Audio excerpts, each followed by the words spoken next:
So, welcome back. We got a new name for our podcast. We are now Potential to Be Okay.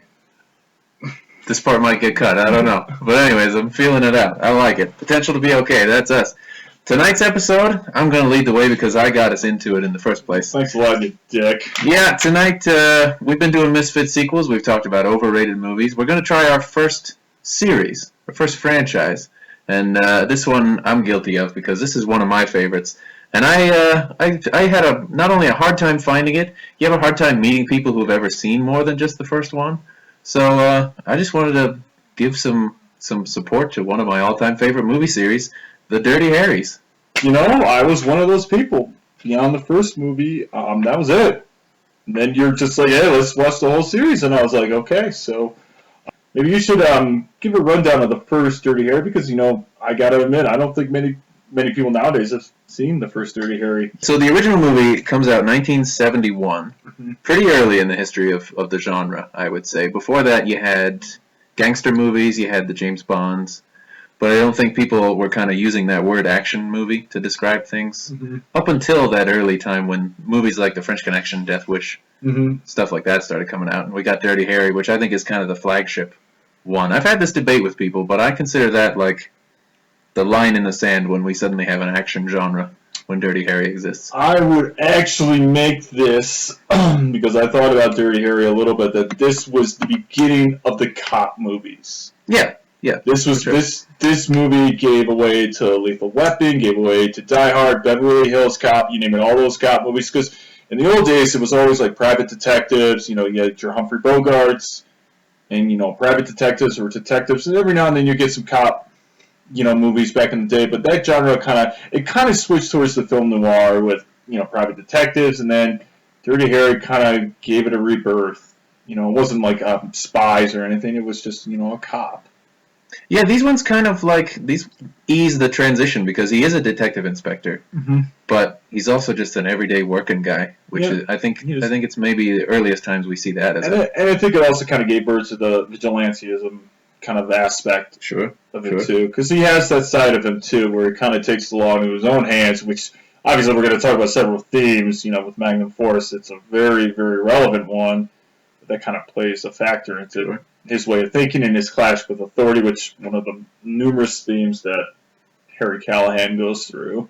Yeah, I was thinking, you and I watched the original a long time ago, and I was thinking it's hard to see now without thinking about how much every single moment in that movie's become a cliche now in cop movies. Yes. And yet, there was a time when it was the first time where, you know, the guy argues with his superior, he tells the mayor to get fucked, and, you know, and he decides to solve the case on his own because all the red tape and the guys at the higher-ups in the office are not going to help him, so he does it all on his own. And there are a couple of themes that I think become really interesting as the series goes on. That was a fascinating time, for one thing. 71, you get the villain in the movie, Scorpio, who is obviously an unhinged, you know, lunatic, loner, no friends, no connections, kind of... But it's interesting, first movie, 71, you get a villain who's obviously supposed to be kind of halfway between the Zodiac and maybe the Manson family. Yeah. Very topical. That's stuff that was happening in the news at the time. Second one is 73, Magnum Force. So we're that much closer to Watergate. And I think, unsurprisingly, we turn completely the other way, and the villains are the guys in the suits, the guys in charge. Yeah, politics. It's a very it reflects the, you know, the times that they were living then, and I think, you know, you mentioned a very good point. You know, it might be one of the first times, at least in the modern film era, where pretty much the cliche theme of, like, you know, saying fuck you to your boss, I'm going to do this my way, and that's just what it is. Yeah. It kind of gave the birth to that a little bit. I think Harry Callahan is probably the poster child of it. But of course, I mean, going back to the first movie, Russell, I mean, it stands out over several things. It's a thrilling movie, very good, raw, you know, a lot of violence involved. It was really good, and of course, you got, you know, probably the infamous quotes. Oh, yes, I made a note and I circled the word quotes because we have to talk about that. Yeah, the quotes there, I mean, you got it, you know, you got his infamous Magnum gun and 44 Magnum, most powerful handgun in the world. Yep. Do you feel lucky? Do you? That's the line right there. And, that last scene in the first movie is really awesome. It's really, really good. I think the first time I watched that last scene, I got a sense of like, well, he may not live. He may, the villain may, get him there. There was a kind of a way of thinking about that. If we were back in 1971, would you have thought the same way? You never thought this would be, any sequels involved. I think there was that potential there. There was the suspense involved, and then the movie just ends like that, which I loved. Yeah, it's bleak. I mean, it does lead us down the path where it's sort of like he kind of throws away all his connections to his job, his life. Mm-hmm. His wife is dead. He throws the badge in the water, and yeah, it does kind of feel like he's, even if he makes it out alive, he'll never kind of get his way of life back. Well, that leads to Magnum Force. And that leads us into he gets his life back in order. Then that leads us into Clean Harry. Oh God! So the first one came out. It ruffled a lot of feathers. It upset pretty much the entire movie-going public, and maybe that's why I like these movies so damn much, because you'll never watch one without thinking about like what your own values and morals are when it comes to dealing with crime and life in general. Mm-hmm. So I think that's something throughout Eastwood's career, but especially these movies. I like how many times they introduce something that makes you think about whether you think it's right or wrong. And the movie doesn't kind of hold your hand and tell you either. I think you really have to consider it. I think in a way, the people looked at them as being kind of blunt, boneheaded action movies, but they're not. There's a lot of sophistication to the way they deal with issues and especially things that were happening at the time. Yeah, and we're going to dive into that because this movie really explores just the whole spectrum of law and ethics, and just how it really plays into the theme of the second movie. And I'll say this again, I think Magnum Force is one of the best action movies I've ever seen. But let's jump right into it. What stood out for you in the opening? What did you like in the beginning here? Because in the beginning we have the title. Clint Eastwood has a voiceover of his gun, the Magnum 44, and we jump right into the opening scene where this crime boss is acquitted for crime, for some murder or something like that because of a technicality. So they get out. And they go in the car. There's 4 guys in the car, and they drive off into the highway. And this is within the first 5 to 10 minutes of it. Even first 5 minutes, I would say. Driving into the car, and of course they get pulled over by a police officer asking to see the driver's license. And of course, the driver's like, I'm driving. And he's like, I still need to see your license. What do you get pulled over for? Crossing over the median, right? He crossed the double yellow. It's a typical traffic stop. Yeah. Goes in, gets out. Checks the license, comes back, needs to see the registration. Right when he grabs the registration, the cop pulls out the gun and just kills them. Kills all 4 of them. With a Magnum. The Magnum, too. So within the first 5 minutes, wow. We're right into the action already. And so, what did you think about that? Did you like it? Did it grab your attention? What did you think about it? I guess the first item on the docket needs to be the 44 Magnum. Because it's like the Excalibur to King Arthur in this story, where it's his weapon of choice, but it's his livelihood as well. It's kind of what makes him who he is. And of course, I loved, this is a really subtle detail, but I've rewatched these movies, and I love the fact that when Harry fires the 44, it makes a different kind of like more bassy noise than anybody else who ever shoots a gun. It gives it like a mythological status, which is cool. And then in the second movie, they totally subvert that because again the cop who turns out to be the bad guy has a 44 Magnum, and we learn later on, maybe I'm getting ahead, but we learn later on that that's kind of in like respect toward Harry because they think of him as being the ultimate toughest guy on the force and they want to live up to him. Yeah, for sure. I gotta say, man, I love the riots when the crime bosses. I mean, it's fresh out of the the late 60s. We're deep into the Vietnam War, and why not San Francisco of all places to have a good riot? Yes, that's perfect. Yeah, that's very, very much of the period. I love that. And we rewatched it, and I noticed for the first time that some of the signs are in favor of the guy.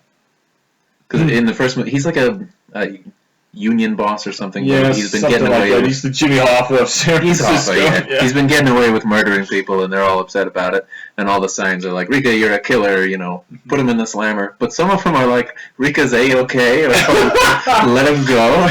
Let him go. He's A-okay. What the hell? Man, if San Francisco's good on two things, it's earthquakes and riots. Yeah. Good for them. Good for those people in San Francisco. God bless them. Oh, man, I like it. I like it a lot here.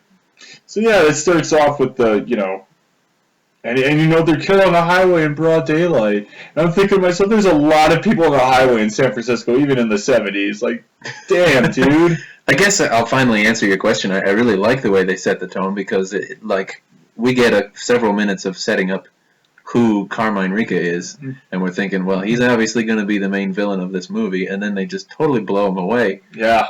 One gunshot and walk away, and it's like, oh, what are we going to be dealing with here? Mm-hmm. I love that surprise, the suspense.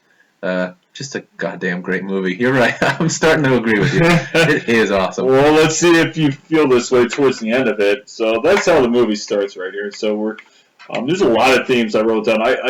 When we watched this the second time around, and I started making a tally mark, I had thought, before we finished it the second time around, I had thought all the killings were in broad daylight. That was the theme I was picking up here. Little did we find out, and I'm getting ahead of myself, that the villain, or soon to be more than one villain, killed all their victims in broad daylight. Pretty spectacular. Kind of sets up that nobody's safe. Movie. Yeah, you pointed that out, and that was exactly the thought I was having. Mm-hmm. And then somebody throws a bomb in a pool, which is pretty great. Yeah, I'm in favor of that. It's super great, super great here. So of course, then we go back to the police station, and obviously, I mentioned this earlier, Callahan versus authority. It's a common thing you'll see throughout all the Dirty Harry movies. Whoever his boss is, whoever his superior is, he doesn't get along with him. And, Briggs, his superior, played by Hal Holbrook, so he's kind of in there.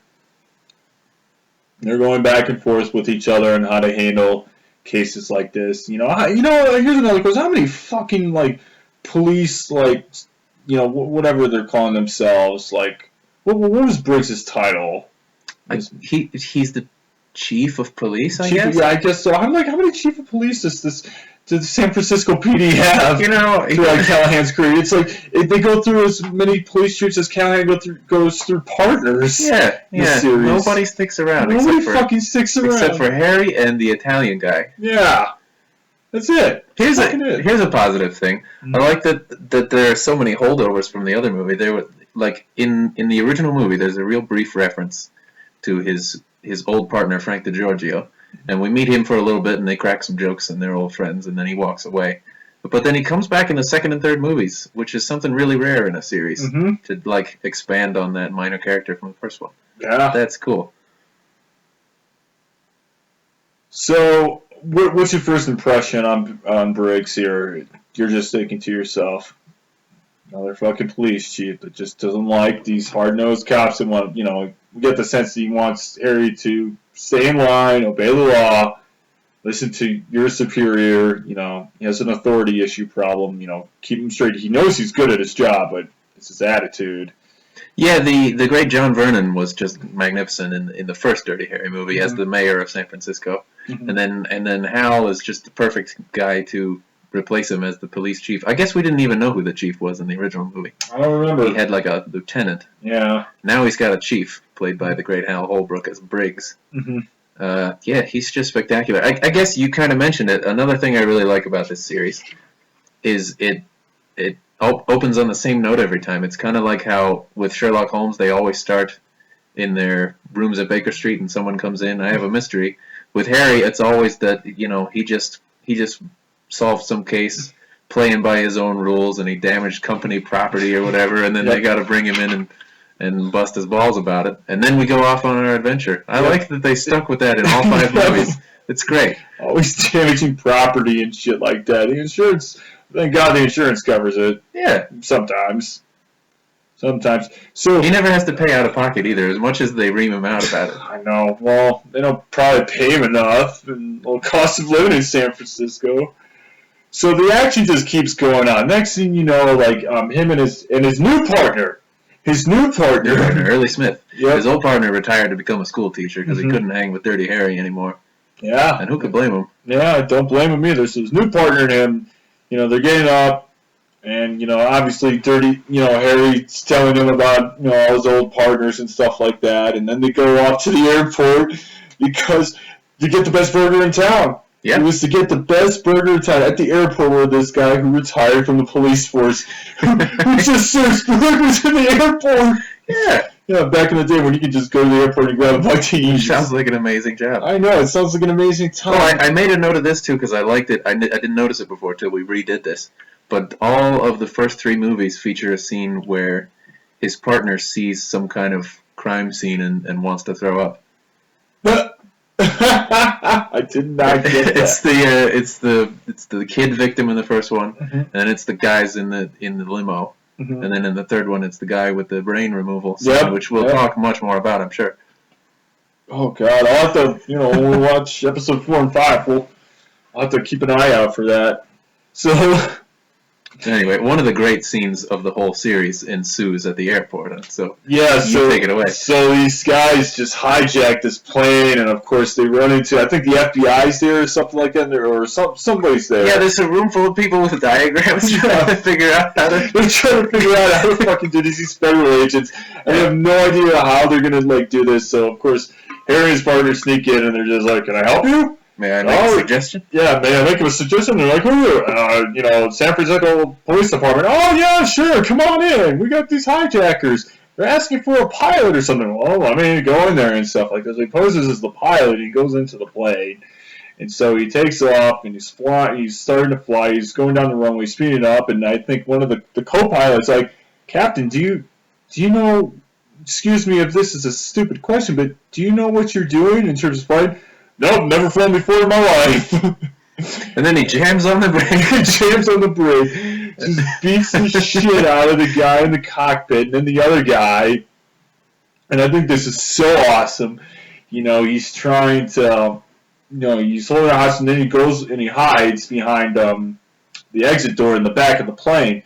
And so this old guy stands up, and Harry just says, "Get down," and he gets down, and he fires like 2 or 3 shots through the wall. And you're thinking like, okay, why did you do that? Next thing you know, you just see the body slump over and fall, and I'm just like, oh fuck, that was pretty fucking cool. Realistic too. I was just so amazed by it. And my God, he fired a gun with like a plane full of people that are freaking out. Yeah, you could do that then. I can't help feeling like that's another thing that's directly from the headlines, because as I was watching it, I was thinking, this is what, early 70s? And it's about a plane hijacking. I wonder how much D.B. Cooper is inspiring this right now, because if we looked it up, that was only a couple of years after. Which is another aspect I like. They just took things right from the news of the time and had Harry take care of them. Yeah, just things to follow later in the decade, but yeah, I mean, this is just, I love that scene. It's great. And, of course, he gets out of the plane, and Briggs comes around, and he's like, Callahan! And he's just stunned away. He's like, yeah, I just stopped the plane hijack. You're welcome. Yeah. And he just walks away. We should mention Mr. Holbrook's extreme talent for pronouncing the word Callahan. Callahan! There's a million shots of him on the phone. Callahan! Callahan! Down to City Hall! Callahan! Stay right there. I'll be right over. And shit like that. Oh, it's great. I wrote this theme down. This is the main theme I took out of this movie. We'll see if you agree or disagree. Okay. Good men always know their limitations. Man's got to know his limitations. Well, that comes back to us many times. Yes, it does. To me, it's the whole theme of the movie right there. Knowing your limitations. So, the plane hijack is solved. Callahan goes back to the station, and him and Holbrook are just kind of going back and forth. So he leaves the station. He almost gets hit by the car. Oh yes, this is where we meet Charlie McCoy. Charlie McCoy. How would you describe Mr. McCoy? Charlie's great, and the great Mitchell Ryan puts in an early appearance here, who goes on to play General Peter McAllister in Lethal Weapon, which I think is a fun connection. But he's a cop who's he's on his way out. He's getting to that age when he's thinking about retirement, or should be anyhow. And he and Harry meet up, and we know that they have a lot of history. And he says something about, "I've known you 10 years. You realize that?" So we know there's a history there. There's a rapport. And Harry, for the first time in the series, we get to see this kind of compassionate side to Harry, where he says, "Well, why don't you go out for retirement? You could use the money. You don't need all this crap on the streets." And so McCoy responds that he's never going to retire because you can never do enough about all these punks who are overrunning the streets and all the damn red tape, and the cops can't even do their jobs, and so he's burned out. He's somebody I think we all know somebody like Charlie McCoy. He can never do enough against all the evil in the world. Yeah, so right away it's set up to you thinking that, and there is something wrong with Charlie McCoy. It could be just burned out from all the years and on the force. Mental issues. I wrote down mental issues. He's suffering through a divorce right now with the wife that you'll meet later in the movie. He's got a couple kids involved too, so it's preying on his mind. So, and he's got authority, and you can tell he's got authority problems like Callahan, but unlike Harry, who takes control of his emotions. At time, it seemed like McCoy was just kind of, he just needs to you can't bottle them up. He just lives by his actions regardless of it. And I wrote down this quote, and you even said it too. He said, after Callahan, says, you can retire. Charlie writes, "I'll never retire, never. The only way to go is to fight." It's an interesting thing for Charlie, I would say. So you kind of get the introduction, like, okay, something's off with this guy right away. I mean, the first time I watched him, it's just like, Starting to put the pieces together. Yeah, you started like, okay, something's off with him, and obviously later on, you get the insight into that. You meet his wife, so his wife certainly has a thing for Harry. Which that's one of the ballsiest moves I've ever seen in any movie. You've never made a pass on me, Harry. Why's that? You ever think with these kids are gonna let me get laid or something like that? I was like, what the fuck, dude? It's just wonderful. So a little insider trivia, if I may. I watched this movie because I'm this obsessed. I watched it with the commentary on from John Milius, the screenwriter, the great John, who, if you don't know about, you should read all about him. He's the biggest nutball in Hollywood, and yet one of the great all-time writers of movies. He wrote Jaws, he wrote Apocalypse Now. Anyway, very talented guy. But he went back and revisited this movie and talked about some of the insider stuff. And apparently he and Clint were friends for a long time. And he said that Clint Eastwood used to get letters from female fans, and they would say, "We think that Dirty Harry shouldn't pursue a love interest, but women should be throwing themselves at him." So I guess the ladies loved Clint back then, but letter upon letter just said women need to be aggressive toward Harry, but he would never do the same in return. So there are two women in this movie who try and get in bed with Harry, and one who succeeds. Yes. Apparently that was a literal form of fan service. I like it. I like it a lot. Oh, yeah. I mean, I like how they tie it into McCoy's wife too. She's just like this horny little housewife that just wants to get, just for God's sake, she just wants to get, like, she's going through a divorce. She's raising 3 kids. They're driving her crazy. You see them running around, driving everybody crazy. Harry's just drinking his beer, and all she wants to do is get laid. Give the woman some love here. Give her some love. He runs into McCoy, by the way, but we failed to mention this beforehand. He meets 4 new cops. Oh, yeah? Yeah, which become pretty important in this movie later on, but he meets 4 cops that just came out of the academy. And they seem attached at the head. They, great introduction to these guys. The 4 of them are in target practice, just shooting around, and they're pretty good, spot on. Right there, they talk like they're a little nervous just meeting them, and Harry's just asking questions, and I think it's a great first scene, just getting introduced to these 4 guys these 4 rookie cops right here, I think it certainly sets up the idea, the notion that these guys are going to be playing a significant part. It's Sweet, Davis, Grimes, and Astrachan.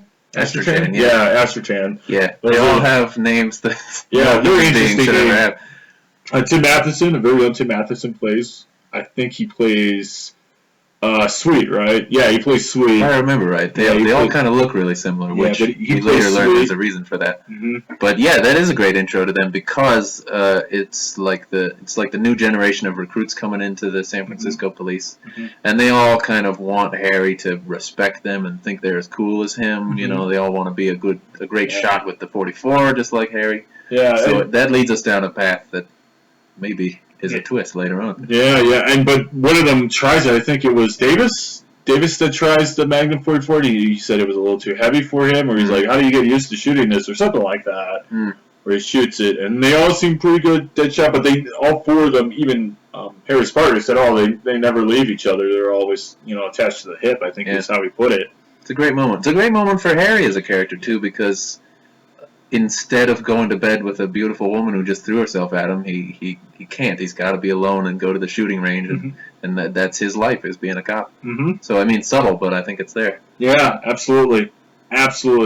So we're kind of introduced to it, and very quickly, very, very, very good, I would say. It's just introduced to these new people. You got Astrachan, Grimes, Sweet, and Davis. You get introduced to Charlie McCoy and his wife, along with those 3 bratty kids. Beloved Mrs. McCoy. Oh, Mrs. McCoy.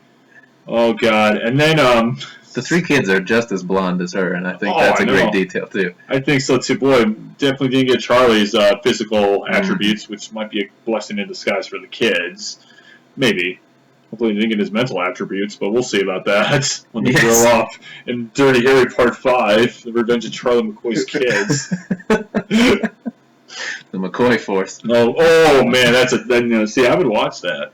You realize those kids are probably like 60 now. Yeah, I mean, why not? Clint Eastwood was 70 as a boxing trainer for Hilary Swank, so why not? I'm just saying. Not criticizing. May he live for many more years. Oh man. So I can't remember which of these scenes comes next, but I'm torn between the pharmacy that's being held up, the hostages. That's early because that's the first time we see Officer Smith on a case. Yeah. So he's undercover. He's one of the pharmacists. This is Callahan's partner who he's undercover. New kid on the block, and you got behind the the door and the glass. You have Callahan, and then you have another cop. Yeah, the store is full of cops apparently. You have another cop. They don't explain how they knew it was going to get robbed, but yeah, they did. But they were watching these 3 guys. It was. They're watching the 3 guys, and man, we got some racism just going through there. Like the guy pretty much tells him to suck on his shotgun barrel. Yeah, there's no subtlety. No subtlety about that, and get on your knees. Now suck on it. That's pretty much what he did, and you're like, oh fuck, dude. Real uncomfortable stuff. I know, and you can see it. And man, he does so good. You can see just how uncomfortable he looks in his face. Just like, fuck. You can see the sweat, you can see the look, the anger, the frustration, the helplessness. You can't do anything about it right now. Yeah. So I think it's a great scene. Of course, Callahan comes through the glass and blows everybody away. The cop with the body armor who's with him gets shot. He gets shot right there. And eventually, they get what was it, 3 guys, I believe? Yeah, I think 3 of them are in there. 3 guys. He makes it. I wrote this down. The guy who, the guy with the body armor that gets shot, who was okay, he goes over to Harry and he's like, I never shot a man. Oh, yeah. That's again, there's always a scene where the rookie cop has to have his moment of introduction to the world of policing. And there's a common theme of a man's got to know his limitations. Know his limitations. Yeah. So there's that. He never shot a man before. And Harry just kind of just rolls his eyes like, "You fucking kidding Welcome me?" to homicide. Yeah, if I'm not mistaken, welcome to that's his line. homicide. Callahan. Oh man, so I also wrote this down in the pharmacy when the kid was about to walk out the store.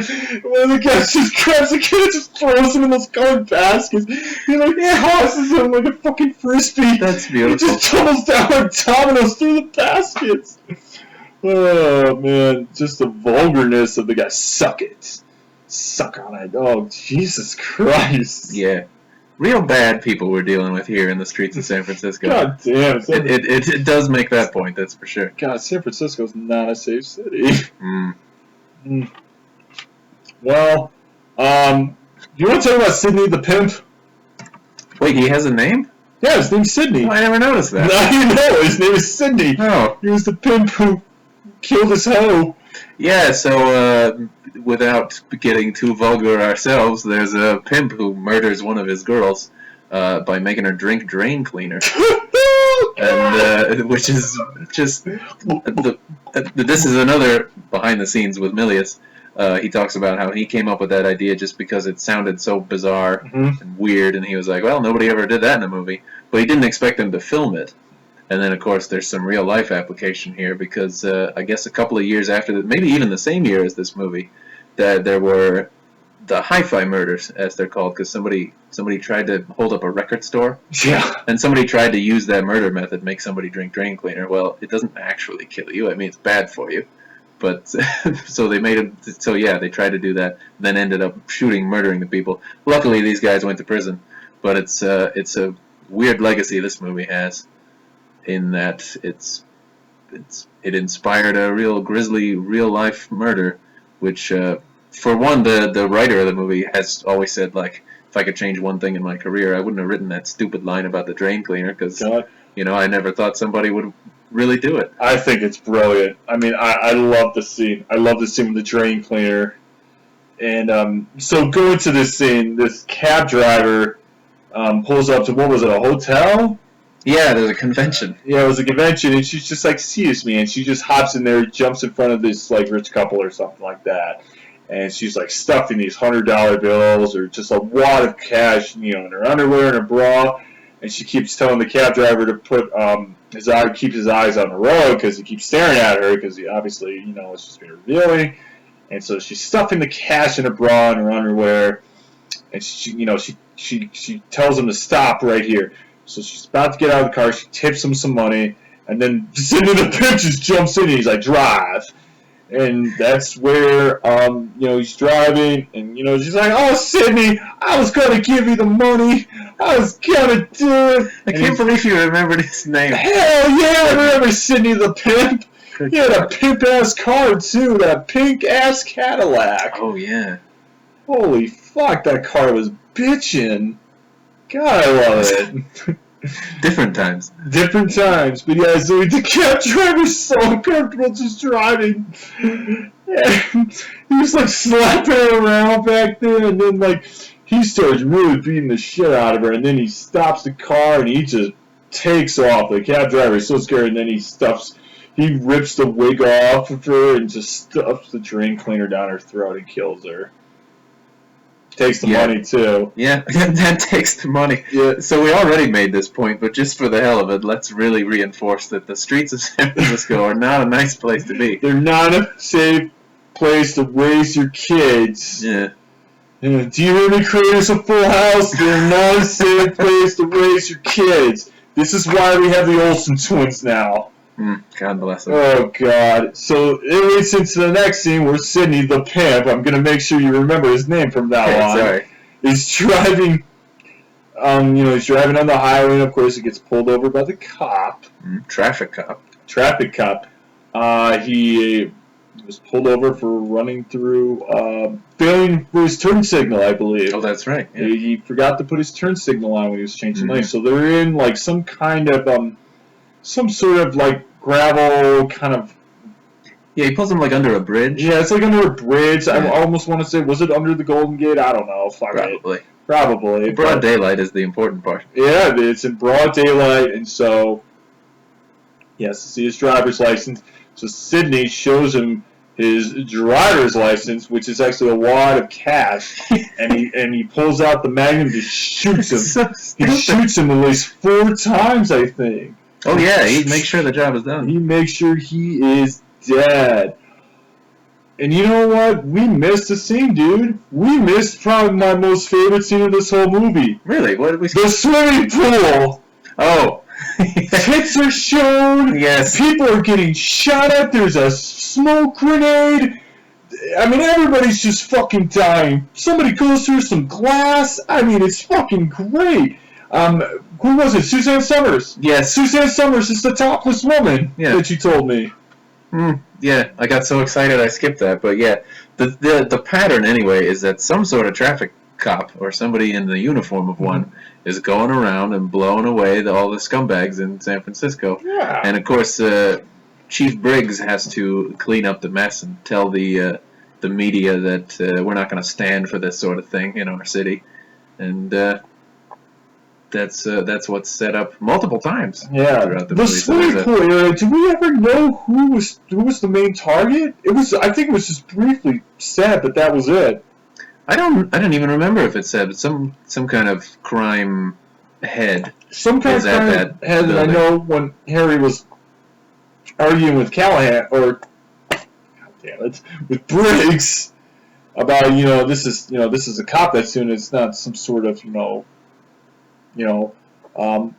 turf or anything like that. Yeah. He mentioned the guy's name briefly there. Fucking 10 people are shot. Like the girl's like, I think she just got engaged to this guy. She's like happy. It's a happy, occasional moment. There's topless people drinking, people doing drugs, and then all of a sudden everybody gets shot and murdered. It's great. It's a fucking great scene. Great days. I can't believe we missed it. But Sidney, so you kind of get the sense here with the crime boss that was acquitted, these people, and then Sidney the Pimp. These are all people that are associated with some sort of crime. Who knows what the other 9 people were involved with, but they're done for. Yeah, and there's a scene I really liked just from never having seen such a thing where they're examining the car that Sidney was murdered in, and they have it set up with like wires going from where the bullets would have traveled. Like before there were computers, that's their method of trying to solve the crime. Yeah, and they got it perfectly. That was really clever. Yeah. I mean, but that's probably just how people did it. But it shows them they realize, he probably showed them the money. Saying that, and he just didn't care. And that's where Callahan's kind of piecing together, like, okay, this is the cop that's doing it. Now it's just trying to make his superiors believe in what they don't right now. They just don't believe it. Nobody believes it could be an unhinged cop. Which I think is kind of a real life situation. You wouldn't want to believe it was somebody you know. Absolutely. It's getting set up here, and we're starting to piece together. So this is the cop that's doing it, and we're getting kind of the look of. We're starting to get an idea of who could it be, and this leads to the scene where there's the stakeout. They're watching this other crime boss who lives on top of like this beautiful apartment complex, hotel, whatever it is, and they see this cop on a motorcycle, which the cop that's been killing people has always been on a motorcycle, pulling them over. He has aviators on. He's got the white helmet. He's got the leather jacket with the police uniform. So you see this cop getting hit, and the guys are doing sticker like, oh shit, and he's like, oh, that's Charlie McCoy. So now you're really starting to think, oh, okay, so it makes sense. Charlie's kind of unhinged. He's got to be. It looks set up to be the killer. And then he pulls into this building, an apartment complex where this guy is just sitting there, and meanwhile you get to see the cop going, the killer going through the stairs and all that, and this fat, greasy motherfucker. That's how I thought of.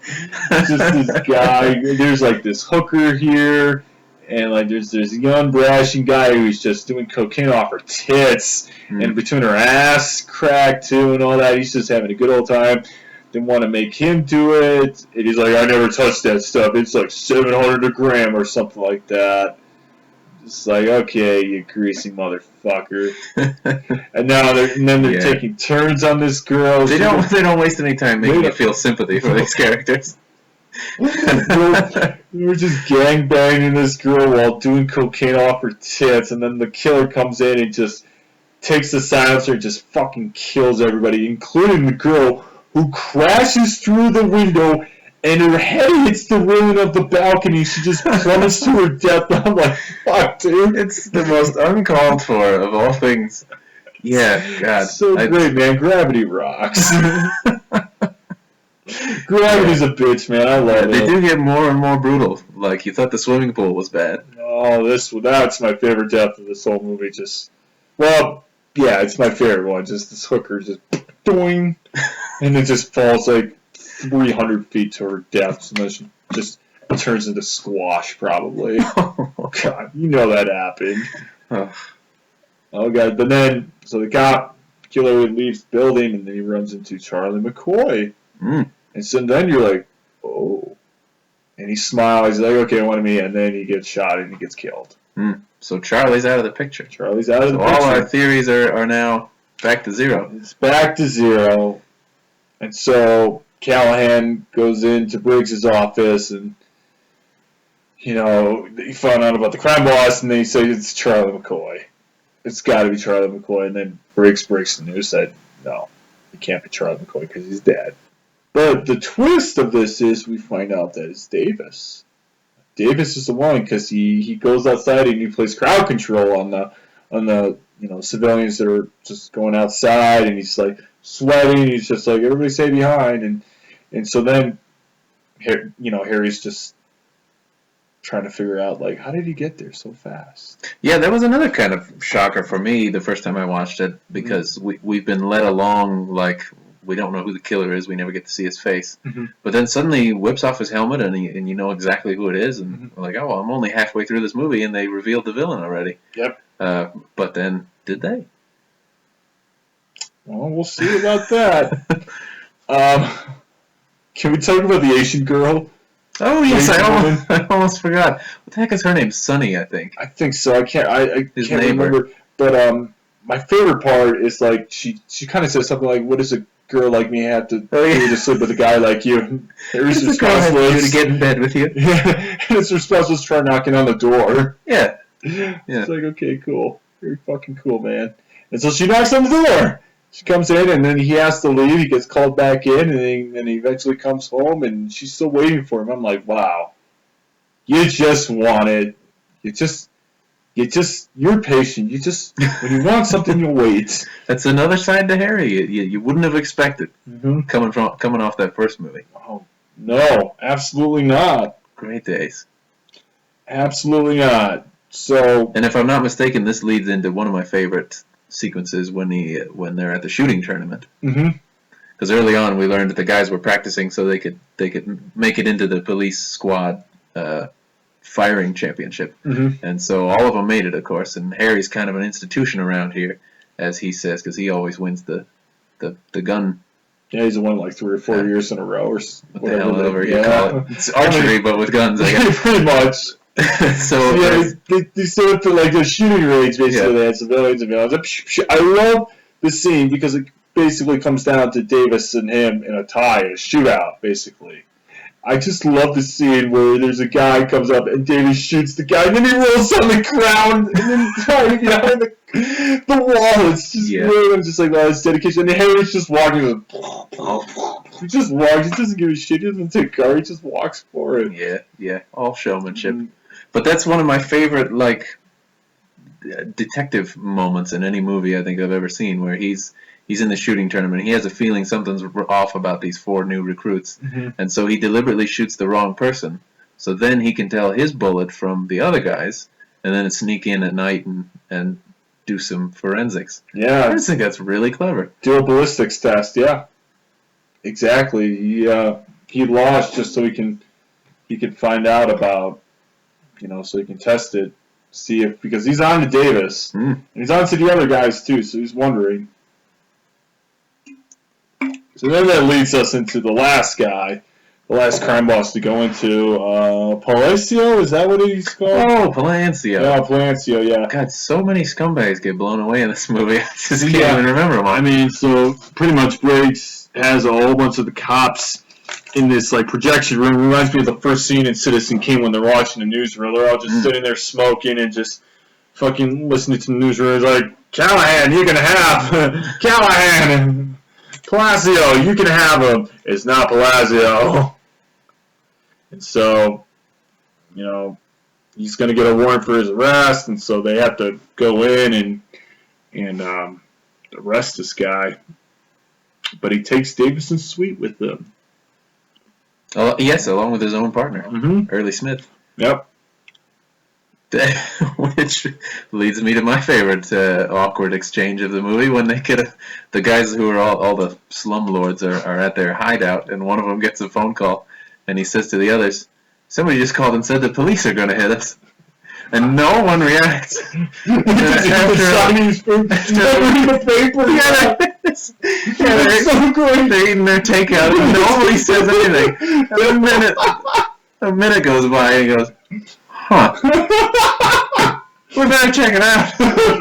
Oh, God. It's literally the best part of the whole movie. He's like, he has a hard time just registering it in his brain. He's like, he's taking over in the paper, and he's just like, wait a minute, fuck.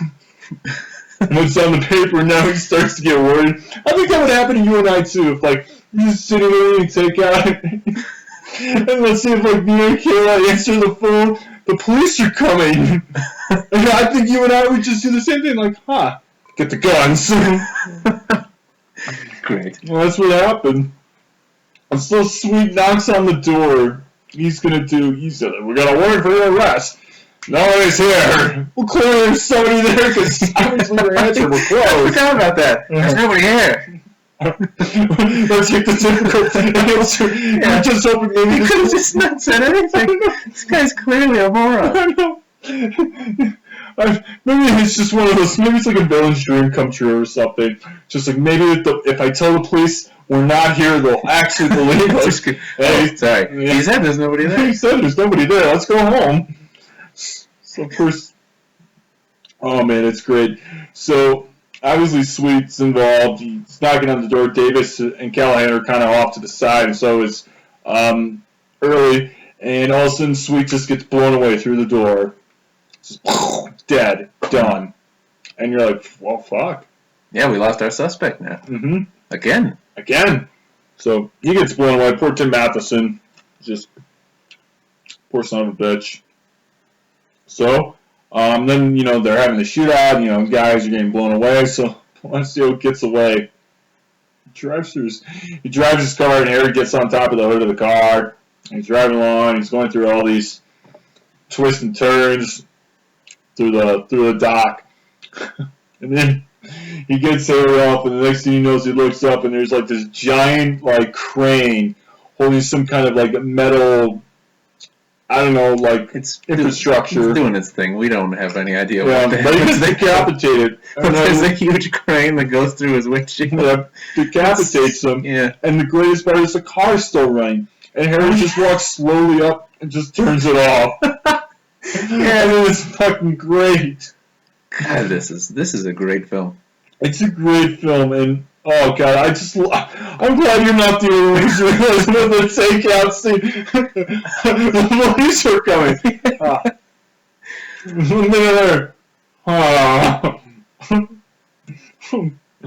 But yeah, Harry figures out somebody tipped him off because Mel Briggs is giving him shit about, Sweet's dad. We asked you to arrest him, not to kill him. So we're back to the Authority versus Callahan. I think Callahan gets suspended, right? Yeah, because he's getting his face all stitched up, and he has to turn in his evidence. Mm-hmm. Yeah, Briggs asked for the ballistic and stuff like that. So, he's pretty much. So pretty much, he's kind of at his lowest point now. He doesn't have any. Nobody's listening to him about who the suspect is. But he does tell his partner, tells him to be careful, and then they part ways. But then here comes a really interesting and bold point of the movie that the first time I watched this movie, I never expected this. All the remaining 3 Death Squad members, as they call them later in the movie, are in the parking lot waiting for Harry, and they reveal themselves to him right away. Yeah, this is a great this is almost like out of a horror movie. The 3 of them are on their bikes, and they're waiting to, not exactly ambush Harry, but they're gonna give him an ultimatum, like, you're one of us or you're the enemy. And he says a line that I feel like Harry says a line that almost kind of sums up the purpose of this movie as a sequel. And one of the reasons that I love it so much, he said, they talk about how you of all people should understand what we're trying to do, which is to get rid of all the scum out of San Francisco. And then Harry says, "I'm afraid you've misjudged me," and I wrote that down in my notes because I feel like that's obviously directed at the audience a little bit. I mean, it's a great line. It's true, but it's a moment when I can't think of this happening in any other movie series ever. It's a moment when we've gone on this journey with him in the first movie, where he's the lone kind of righteous cop. He's like the sheriff in a western. He's going to track down the bad guy no matter what it takes, no matter who gets hurt. And then in the second movie, he's forced to totally re-examine everything about how he thinks about his life and his job. And he's confronted with somebody else who's trying to do the same thing. And then it makes him realize that, he doesn't know whether he's on the side of right or wrong anymore. Because he, sees someone else with those same ideas but taking it too far. And then, so Harry is now kind of lost at sea a little bit. I mean, what other movie sequel ever did that? Ever totally dismantled all the ideas from the first one and said, here's what you thought you believed, but now you need to think about it a different way. I think that's why this is so brilliant. I mean, I love this scene too. I think I don't have anything more to add to what you said. I think it's perfect. Anyway, I got a little philosophical there, but... Well, we're going to get more philosophical here towards the end. So then, he goes back, he goes out of the parking lot back into his apartment. He's checking the mail and he realizes, oh shit, there's a bomb in there. So, he kind of, he takes the bomb out, he defuses it after, that funny run-in with one of his neighbors, and obviously with Sunny or whatever the hell her name is, too. Tells her to stay inside. He calls Briggs. He's like, yeah, there's a bomb in there. Briggs is like, Callahan, I'll be right over. So he goes right over. Tries calling Early, and Early doesn't pick up. Of course, Early gets blown up. But I would like to mention, I wrote this right here, and I noticed this the first time I watched this movie. That is the freshest piece of celery I have ever seen in a movie in my life. Yeah. I think both of the bomb scenes involve somebody with groceries full of celery. Oh, it's great. I guess that was a big thing in the 70s. I guess so. They loved it. So Briggs comes over, and so they drive off, and he's like, "You mind if you drive, Callahan?" So they drive off, and so what'd you think of what's revealed next? Oh, this is a great moment because we keep getting kind of bounced back and forth, whether it's Charlie McCoy, whether it's the young guys on the police squad, but nobody ever looked in this direction. And I guess, spoilers ahead, we find out Lieutenant Briggs has been orchestrating this whole death squad thing with the traffic cops going around and killing the low-life crime people of San Francisco. He's been orchestrating it all. He's the boss. And so he gives Harry a speech about how, you have no moral ground to stand on either. I mean, you're just a dirty cop like the rest of us. And how come you don't get on board? And then Callahan gets a line about how, the system is broken, but there's not anything better to I hate the system, yeah, which is, another theme of the movie, too. It's difficult to listen to because, both of them have something that they're right about. Yeah. And then we get what we've been waiting for ever since we got introduced to a crime movie set in San Francisco. We get a chase down Lombard Street, which is the best thing in the possible. With the 3 remaining Death Squad members alive chasing after him because he just beats up Briggs and smashes his face in, throws him out of the car, too. He just threw him out of the car and he gets road rash on his face. It's brutal. So they're chasing around, him and Grimes, I guess, takes like a really sharp turn because he's chasing after him. You know, Grimes is the one who's on the motorcycle. He's chasing after Callahan, and he just makes a sharp turn and just doesn't make it. Yeah. So Callahan's using his knowledge of the streets to kind of outsmart the cops in how to handle, like, you know, because one of the, you know, this goes back to the man has to know his limitations theme, and I wrote it down for all the, you know, the death squad. I mean, like, he's using his, you know, resources and his knowledge and experience as a, you know, police officer to outsmart these guys because they may be great shots and they may believe in something, but they're still rookies. Like, that's the bottom line. They're still rookies. They don't have all the tangibles as a cop to be that. And that's pretty much how Callahan just beats them all in the end. You know, Grimes, you know, he whips around the sharp turns. He knows he's on a motorcycle. He knows he's going too fast. And once he turns around that turn, he's dead. Just falls off the motorcycle and dead. So eventually it leaves Astrachan and Davis there, and they get on top of this boat, so they're back in the kind of this marina type of thing on this large carrier boat, and so, you know, they go after him, and you know, Callahan doesn't have a gun because Briggs made him empty his his rounds in the car before he starts beating him up and throws out the Magnum, so he's pretty much defenseless, no weapons involved. So then he so like anyone would do, he goes onto a ship and docked in the harbor. Yeah, he goes into this giant ship and he hides in the darkness, and then he just pummels Astrachan, just beats his face in to the point where he's dead. Yeah. So he's using his surroundings to his benefit, and he, you know, surprises Astrachan in the dark, and then he just pummels him. So that pretty much leaves Davis. So then they go on this motorcycle chase on top of these boats, which is great. And dude, do you remember my reaction the first time we watched this movie when Davis fell off the boat? Yes. Because he drives his bike into the bay, and then we see his floating dead body. Yep. Apparently, he really hit it hard. I guess it doesn't look like a deep fall, but I guess it doesn't look far enough to be deadly. I guess he does, but he outsmarted him. Yeah. Again, he uses his wits and his smarts, and Sweet was going too fast. He had tunnel vision, and all of a sudden he realized before he could slow down, he's off the boat, and that's it. So he pretty much, like, they didn't know their limitations, but Harry did, and he used it against him, and that's how he got.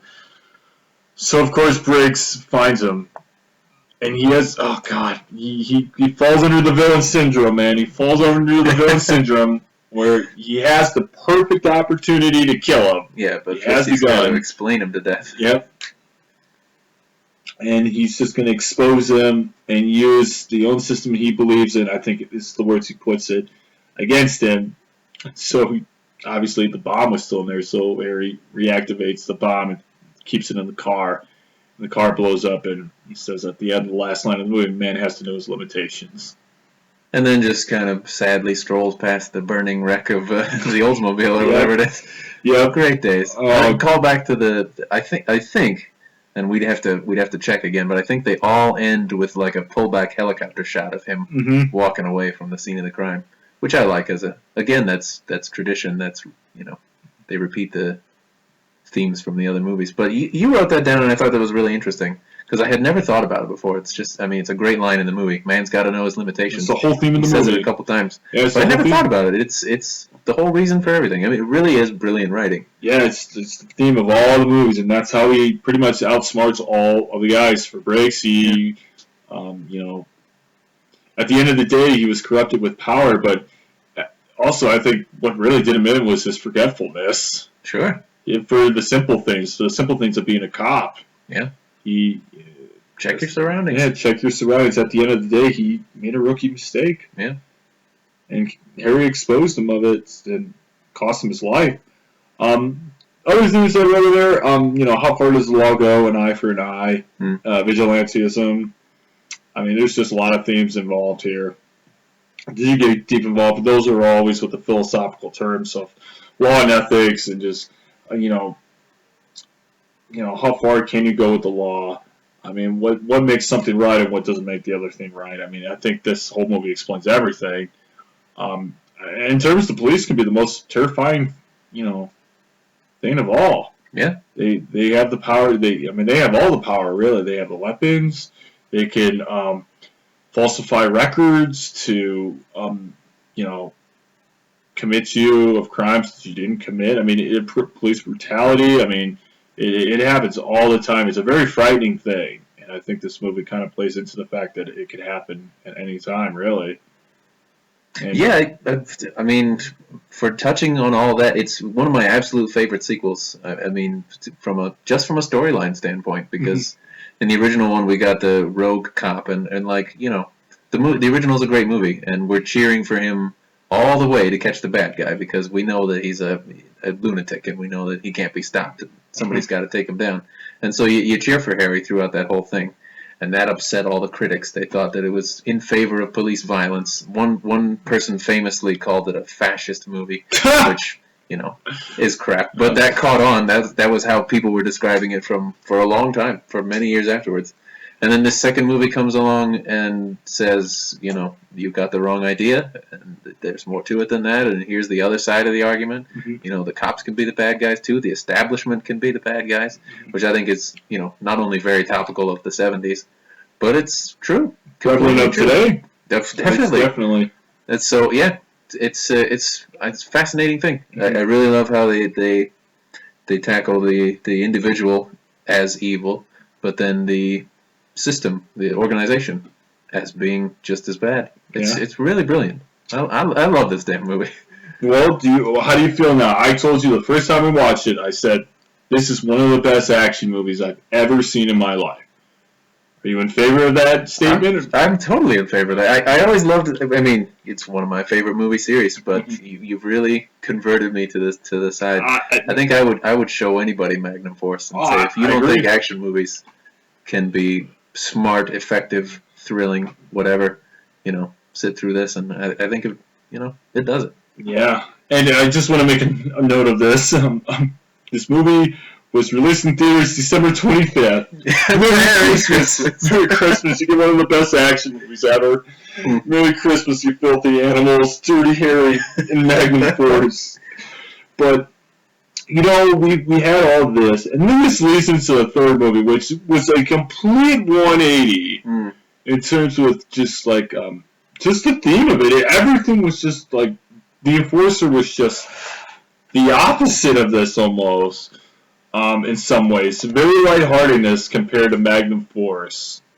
Yeah, so a few years go by. 1976, we get The Enforcer.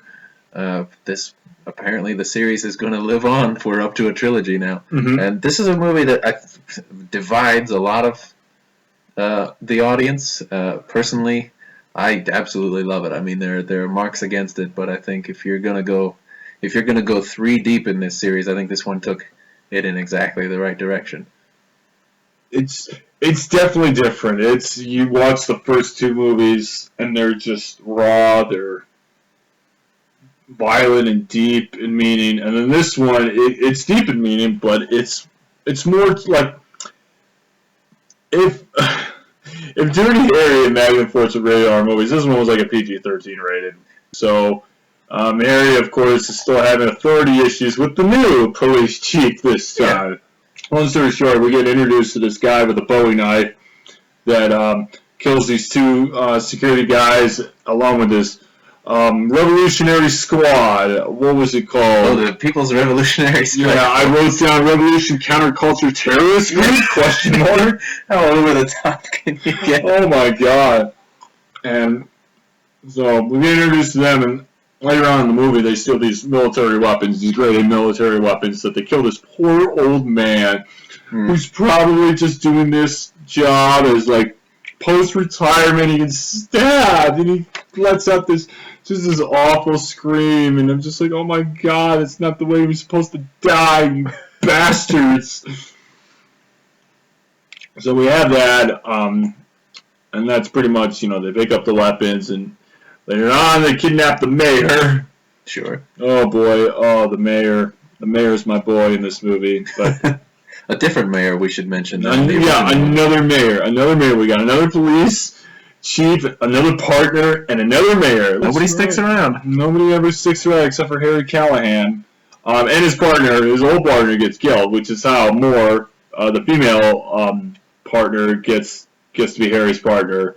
You know, I'll leave it to you on this one, his old partner. I mean, you mentioned he was in the first 2 movies. Yeah, his original, well, not his original is Frank DiGiorgio. Yeah, DiGiorgio was I guess they're on again, off again as partners. Mm-hmm. So in the first one, he gets Chico Gonzalez, and he just doesn't want to be around this life anymore, so he quits and takes a job as a teacher. Mm-hmm. Early Smith doesn't make it; he gets sacrificed in the second movie. Mm-hmm. The third one, we come back around to Frank, and Frank had a small part in the second one. Mm-hmm. It's almost like you wouldn't notice him there. But then he returns around and he really... He was in the Stakeout, wasn't he? Yeah. Yeah, you must have noticed Stakeout, the guy with the binoculars, yeah. It's really, really fast, but he still got a part in it. Mm-hmm. And this does a great thing. I love how, like, they didn't just leave us hanging with this connection to this character. He really gets a big payoff this time around. It's not very happy. No. It's a nice one. He, the counterculture revolution terrorist group, question mark that I wrote on there. Obviously, they're actually called the People's Revolutionary Strike Force. Matt, it's for the people. I know, for the people. Right on. Right on. And so they find him stealing the weapons. He shoots, he accidentally shoots the girl when he gets stabbed with the Bowie knife by Bobby Maxwell. Bobby Maxwell's our antagonist in this movie, and man, this guy sucks. You know me, we've seen this movie twice, and this was my biggest complaint of this movie, was the lack of the villain. Yeah, in this one, it's once again, it's ripped from the headlines, but we get the villains are the People's Revolutionary Strike Force. Jim Jones. Man, and the Black Panthers. There's a wonderful scene when they're in the truck talking about their goals to rip off the weapons, and every single one of them is just such a character. Yeah, man, like, we're gonna rip off these M60s, man. It's like if the people, brother. It's like if the Scooby-Doo gang just turned into like these fucking revolutionary Jim Jones hippies. Yeah, like that's what it was. So I wasn't even thinking of those connections, but you're right. It's got the Panthers. It's got the Jim Jones vibe to it. The ones whoever kidnapped Patty Hearst is who I was thinking of. Yeah, that too. All the same thing. But I guess people were just real into that kind of shit in the late 70s. Yeah, for the people, man. So that was a great choice to have that be the motivator for the whole movie. But you're right. I do think we get the weakest villains in this one. There's just something not.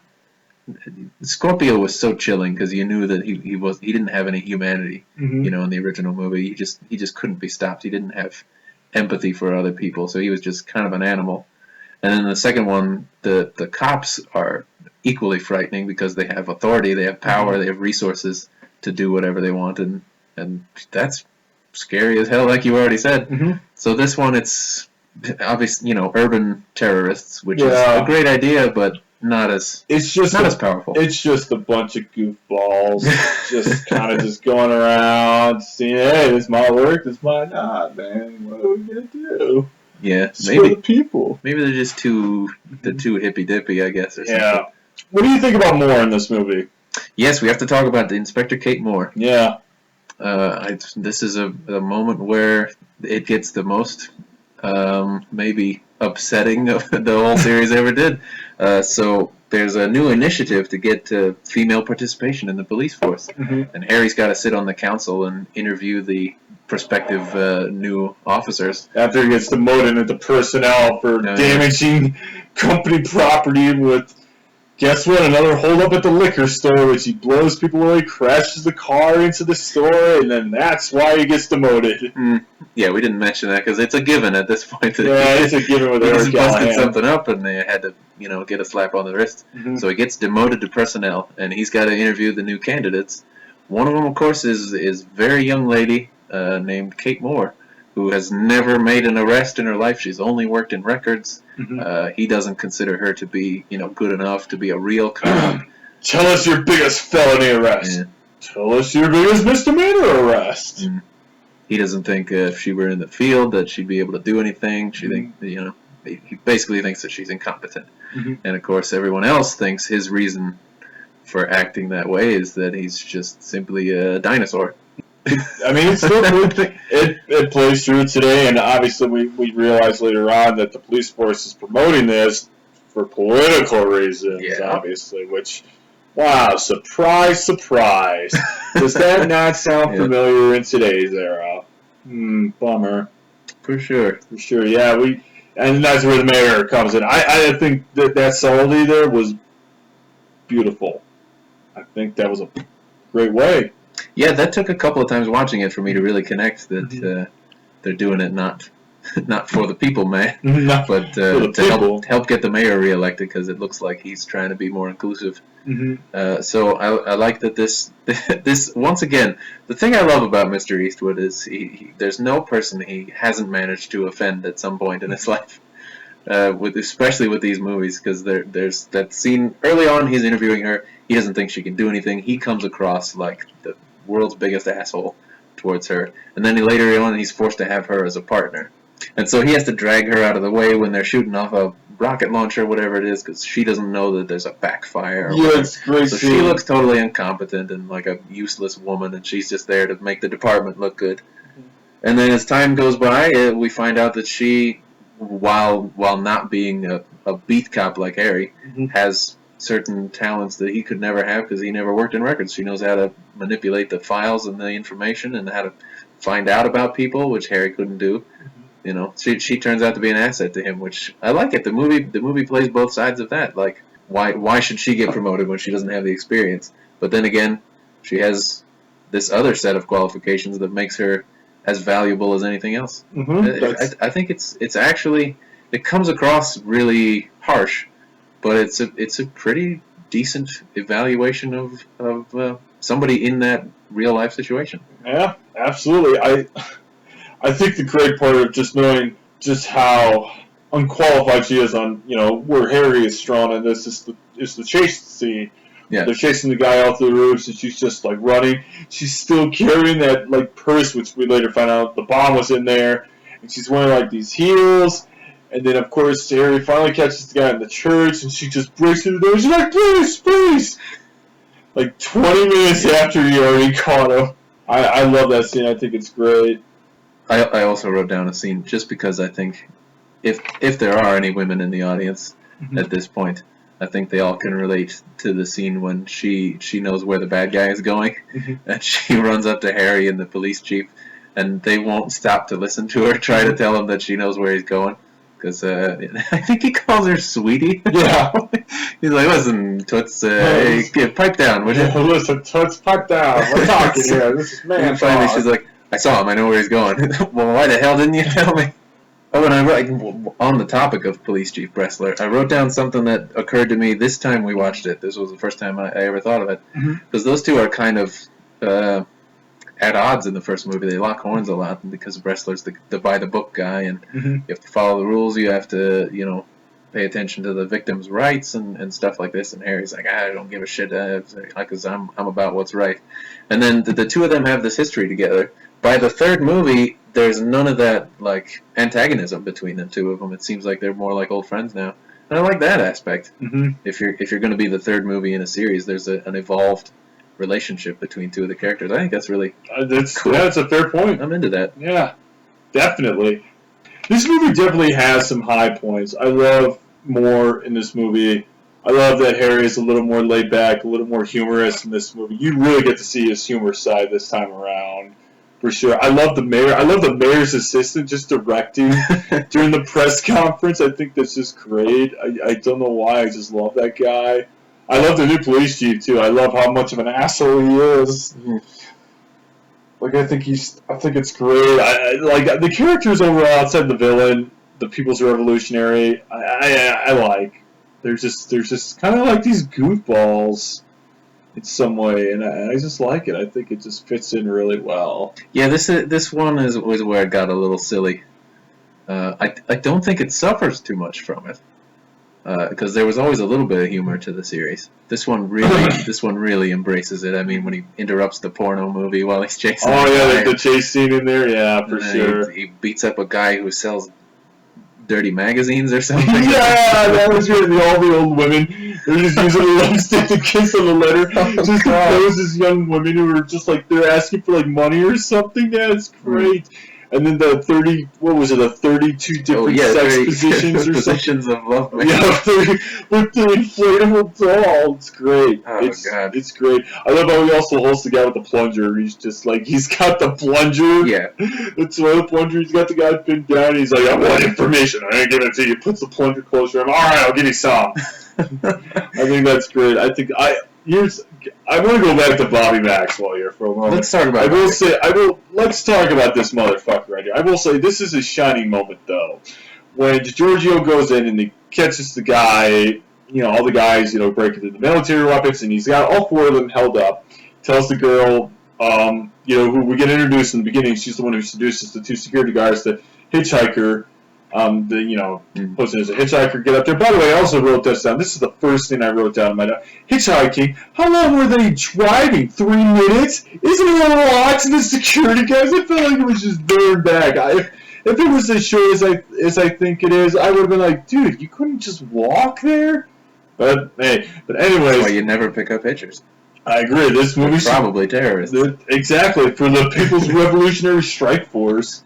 Right on. So when DiGiorgio gets stabbed, and of course when he gets stabbed, he fires the gun as it's just a reaction. He hits the girl, and the girl's like chop, and then you have that one line here. He goes, "Oh my God, stay here. She's breathing. She's still managing." And Bobby's like, "Leave her." He's like, "She's still alive," and all of a sudden he pulls out his gun, he shoots her like 4 times. She's like, "Now she is." Because the guy's like, she ain't dead. Boom, boom, boom. Now she is. I was just like, damn. But that was like the highest point for him. Yeah, that's a great setup to something that doesn't get developed very much. Yeah, and like I think that's why I'm so disappointed in it. Like we get introduced to this guy, he's got that crazed look when he's when he stabs the one of the security guards, and you get this where he kills one of his own people because she'll slow him down and everything like that. And that's it. That's the highest peak for Bobby Maxwell. Bobby Maxwell never develops anything. So they kidnap the mayor. They kill his assistant. They kidnap him. They take him to Alcatraz. They demand $2 million. That's it? This guy and the People's Revolutionary Strike Force did not live up to expectations for me. No. And I think that's the downside of this movie. We had such great villains in the first 2 movies, and then we get to Bobby Maxwell and his ragtag mystery gangmobile people that are they just don't live up to it. They don't. It's a shame because I do think of it as being a really cool action movie. Mm-hmm. It just doesn't have the strength of the villains of the early ones.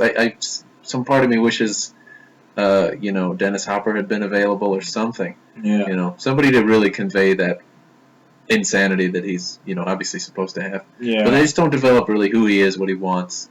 There's one line I never even noticed before about how he was in Vietnam, and that's why he's obsessed with weapons. And, I guess the thing is they're just into mayhem. Yeah, then we learn that they're not even a cause. They're just doing it to get the money, and which is fine. I mean, it fits the profile that the Vietnam War ended in '75. This movie came out in '76, so it kind of fits the profile of the veterans coming home and nobody really wanting them. They're kind of the outcasts and not really realizing what to do.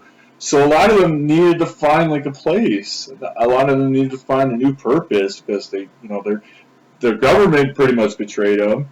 They have no purpose. The people were against war, so they came home and they're the villains. So now they're like, okay, so we don't really have a home. What do we do?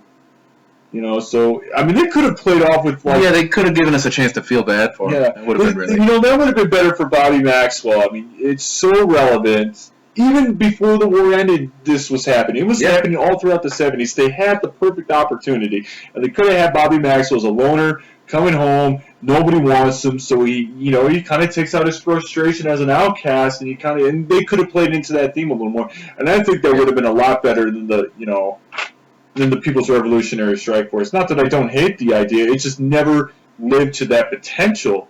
I mean, they kidnapped the mayor, big fucking whoop. They didn't really strike this. They didn't really put the city into a panic. As we see in the Deadpool, or as we see, in the first and second movie too. We just never got to that point ever. Yeah, its biggest downfall. It's really empty when it comes to to the. And if it wasn't for the quirkiness and kind of the political, kind of theme that it played, this movie would have sucked. This movie would not have been good to me. So I think kind of that political back theme of women in the police force, playing it, to get politically elected, the little bit of, the humor, the more humor you get to see of Harry Callahan, that saved this movie. It kept my interest going with that, because let's face it, the villains here, they were not great at all. No. I mean, they just asked for $2 million for them. That was a lot then. It was, but man, there could have been so much. There's just a hell of a lot missing in this. Yeah, there's no threat. There's no sense of menace. No, like there was in the early ones. There really isn't. I did not feel threatened in this movie. Yeah. I didn't feel engaged with it. But again, that's a shame because the stuff with Inspector Moore, I think all of it is great. And then I do really think that the scene of DiGiorgio's demise is some of the strongest stuff in the series. Yeah, it's a good one for sure. So after getting stabbed in the back, he ends up in the hospital, and we get to meet his wife for the first time. Mm-hmm. And so he tells Harry what his suspicions are about who the bad guys are. Mm-hmm. And then he just says, "Get Irene." His wife's name's Irene. And she comes into the hospital room to be with him in his last moments. And then we hear the machine go beep. And she cries. She kind of buries her head. Yeah. That is really powerful stuff. And it's just kind of a shame that the movie around that isn't as strong. But I still think I gotta give it like a 70% for having really strong themes, great characters, great surprises. It's just that the sense of danger is not there. Yeah, I'll give it 3 out of 5. I think it's overall I like it. It's a movie that I would watch again, but it's just. I think the downside of it is I just saw a lot of potential in this movie, especially the second time we watched it around. And it's just, man, it just missed out on some good opportunities that I wish they would have dug in there. I would like to make one final note on this movie here, and you and I both commented about this, the apple juice from the glass bottle. Yeah, so there's some wonderful, I would love to know the backstory, So he and Inspector Moore get to that moment when they realize that they do respect each other and want to work together. Mm-hmm. And they say, "You want to go get some beers?" And so they do, but then he says, "The only thing they got here that's any good is apple juice." Mm-hmm. And he hands her a glass bottle, like a little squat glass bottle of apple juice, and that's what they drink instead of beer. Yeah. Is there any more to that? Why was that in the script ever? It just was, I guess. To note, eventually at the end of the movie, they go to Alcatraz, which, of course, you would, wouldn't you? Yeah, why not? Because that's where they're holding up the mayor, and Moore and Callahan go there, and they save the mayor. Unfortunately, Moore gets wounded and dies. Tells them to get him, and eventually does. He kills Maxwell on top of this, like a watchtower or something, with the own rocket launcher that he dropped. And it's just the mayor's just ducking, he's still on the ladder, and it's just Callahan, he saved my rival. Oh, yeah, I can never repay. I'll write you a good recommendation. Or sorry, an accommodation letter or something like that. Yeah, I'm going to take good care of you. I'm going to take good care of you. I love the last scene because, he goes back and, he's mourning over Moore, and of course the police chief come in and he's like, "Bobby Maxwell, we have your $2 million. I'm like, "You dummy, it's too late. Callahan already took care of you. He was already one step ahead of you." That's where it ends. So, like I said, 3 out of 5. It's not bad. It's not bad. I warmed up to it a lot more the second time around. It's really tough to have an opinion about it because there's so many really positive things in it. It's just let down by the villains. Yeah, and that's his biggest fault. But other than that, it's not a bad movie. It really isn't. But I think it manages to be number 4 out of the 5. Yeah, but we'll talk about that in the future. I was about to say it's a good lead up to the next part because we got part 2 coming up, and I'm interested to see if you'll feel any different about movie number 4 in the Dirty Harry series this time around. I am too. So we're not leaving it here, but this is part 1. Yeah. We talked about Dirty Harry in the 70s. We're going to do the 80s next. Yep. Because this is one of my favorite goddamn movie series, and we're going to talk about every last one. Yes, we will. I mean, you felt differently about Magnum Force a little bit. I felt differently about the Enforcer, so we're going to find out for the next one. if you feel a little bit differently, because you had a very strong opinion about the fourth one when we watched it together for the first time. So I guess, movie 4 and 5. So join us for part 2. See you then.